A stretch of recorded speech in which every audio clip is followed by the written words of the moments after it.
Guys, வீட்டில் இருக்க சின்ன பசங்க இந்த மாதிரி வாட்டர் கன் வச்சு விளையாடி பார்த்துருப்பீங்க. அந்த மாதிரி ஒரு மீன் கிட்ட வாட்டர் கன் இருக்குன்னு சொன்னா நம்புவீங்களா? இந்த ஃபிஷ் பேர் தான் ஆர்ச்சர் ஃபிஷ்னு சொல்லுவாங்க. இது நம்ம ஏசியா கான்டினென்ட்டை பூர்வீகமாக கொண்ட ஒரு மீன் தான்.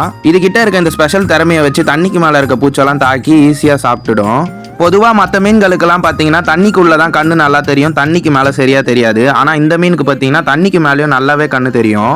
இதால் 2 மீட்டர்லேருந்து 6 மீட்டர் வரைக்கும் தண்ணியை வச்சு தாக்க முடியும். இது எப்படி இவ்வளோ பவர்ஃபுல்லாக தாக்குதுன்னு கேட்டிங்கன்னா, தண்ணியை இதோட கில்ஸ் வழியாக இழுத்து வாய் வழியாக ஃபோர்ஸாக அடிக்கும். இது தனிச்சு தான் வேட்டையாடணும் இல்லை, இந்த மாதிரி டீமாவும் வேட்டையாடும். இதுக்கு ஒரு டைலாக் வச்சிருக்கேன் பாருங்க.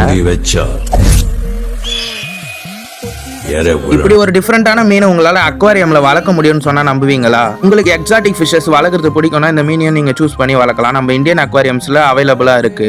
இந்த ஃபிஷ் பாத்தீங்கன்னா 5 to 10 வருஷம் வரைக்கும் வாழும். இது வாய்க்குள்ள என்னென்ன உணவு போதோ அது எல்லாத்தையுமே ஈஸியா சாப்பிட்டுரும். இந்த விலை பாத்தீங்கன்னா 500 ரூபாயிலிருந்து 1000 ரூபாய் வரைக்கும் விற்குது. இடத்தை பொறுத்து இதோட பிரைஸ் டிஃபர் ஆகும். அது மட்டும் இல்லாம இந்த ஃபிஷ்ஷோட வளர்ச்சி ரொம்பவே பொறுமையா இருக்கும்.